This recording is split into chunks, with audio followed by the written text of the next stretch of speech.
Welcome back to How to Wage Spiritual Warfare in Prophetic Times, Part 2.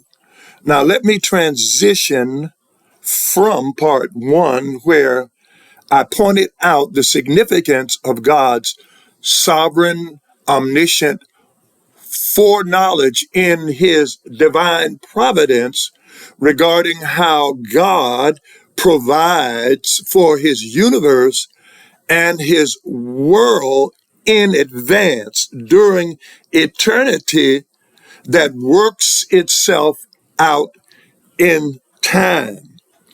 So, in that context, God allows evil despots to be raised upon it by men, not by God, and such is the case of the first king of Israel, Saul.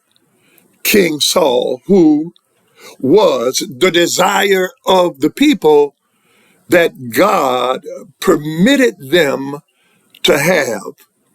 But we know the second king in Israel, that is David, was God's selection. Saul corrupted by an evil spirit.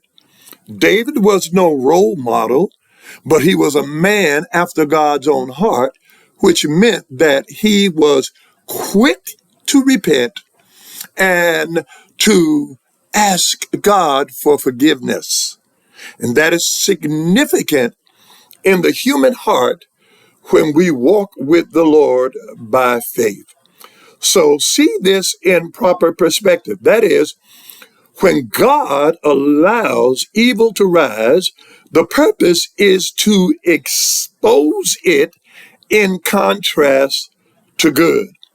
Romans 5:20b, but where sin increase or abounds, grace does much more abound and multiply. Now that's good news. So there would be no Moses without Pharaoh, and no Pharaoh without Moses in our world of fallen humanity.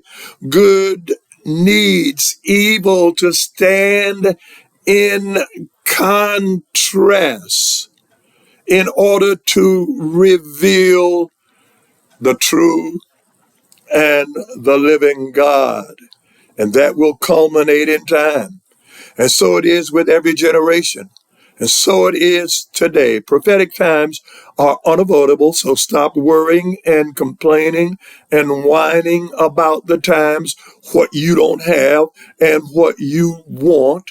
These times will pass and give way to better days, believe it or not, regardless of your pessimism, regardless of your doubts, regardless of your deep depression in a black trench, a black hole. That's an analogy of depression, regardless of what we may be thinking because of the views and the reports in media and otherwise from influencers and podcasters that come from the secular mindset. Note, I said the secular mindset, the carnal mind, not the spiritual mindset, because there's a difference. When a spiritually minded person makes a report about the Lord, you're going to see goodness in the midst of it. So these times will pass and give way to better days, because the diabolical plan of evil will self-destruct. And I emphasize self-destruction. And God's providential plan of redemption will prevail.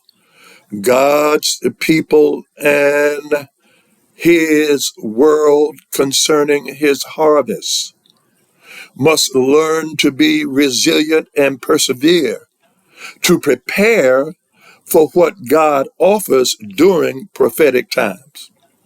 Yes, there is an offering from God during prophetic times. Even in the eschatological view of the distant future in Revelation 12, the dragon is persecuting the woman, the church, and she births a child. And that child is protected from the dragon as it flees into the wilderness. Now, that's not simply about the life of Christ, because prophetic news is twofold, but it's also about how God will protect his people, the remnant that will be birthed in the midst of persecution during those eschatological times that were predicted. So there's good news in the midst of bad times.